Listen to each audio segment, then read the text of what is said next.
Hey, how you guys doing? It's me, JW of the Competition Barbecue Team, JW Barbecue and Wayne. And what I have for you today, I am going to show you how to make a easy and quick, simple chicken brine. Okay, there's going to be a couple of things that you're going to need right here. First of all, you're going to need a measuring spoon. You're going to need a wick. Okay, you're going to need some onion powder, garlic powder, some salt, some sugar, vinegar, and hot sauce is optional. Okay, so let's get this thing started right now. I'm going to come in here. I got some chicken right here that I'm going to put in the brine once I'm finished. Okay, inside my Cambro container here, I have 2 quarts of water.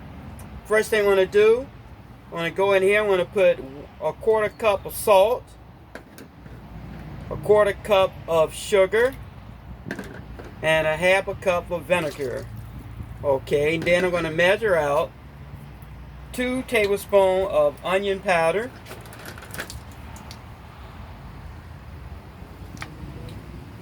okay, this is garlic powder, made a mistake there, but we're going to also use 2 tablespoons of garlic powder. I'm going to reach over here and get the onion powder and take the top off here. You get 2 tablespoons of onion powder. Put it inside the water. Let me put the top back on before I knock that over.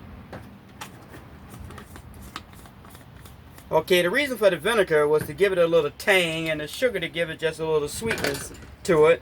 The reason for the brine is actually to moisten the chicken when you cook it. You can either use the same brine for grilling or you can use it for frying.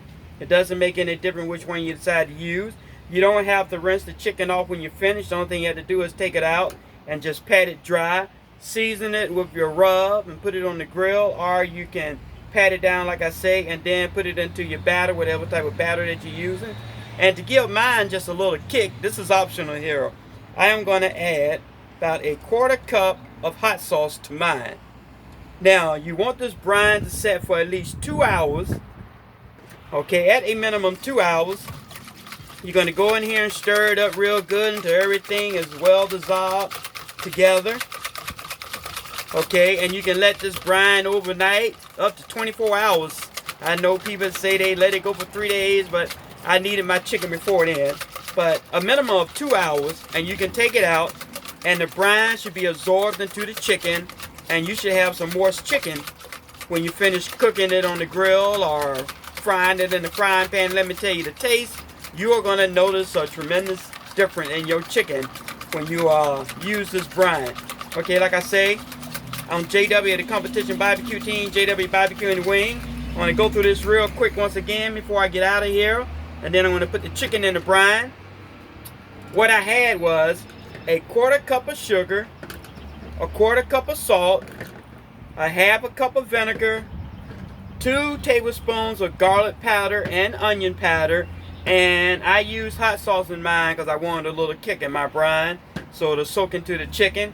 You can also use the same brine on pork, but I recommend that you make a different brine for each one. Don't use the same brine for the other. Let's say if you're using chicken, don't put your pork in the chicken, or don't put your chicken into the pork brine. Okay, now what I'm going to do here, I'm going to put on a pair of gloves, because dealing with chicken, you always got to be careful. Chicken is good, but it is one of the pieces of meat that will make you sick quick than any other piece of meat on the planet.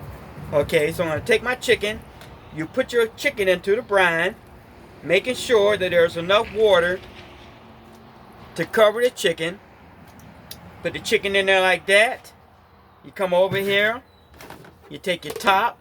You can use a plastic bag if you want. Just make sure if you're going to put it inside the refrigerator, you put it inside a pan or something, just in case the bag spring a leak and you won't get it all over your refrigerator. And you just put this on some ice or inside your refrigerator for 2 hours. And when it's time to take it out, like I say, the only thing you have to do is just pat it dry, season it, put it on the grill, or put it into your batter, put it on the stove, and cook it the way you generally cook your fried chicken. Once again, I'm JW of the Competition Barbecue Team, JW Barbecue and Wing. And don't forget to hit that like button and also that subscribe button, so the next time I decide to upload something, you'll know that I have uploaded something and you might like to check it out, and it might be something else you also might can learn. So until the next time, guys, you guys have a good one. I'm out of here.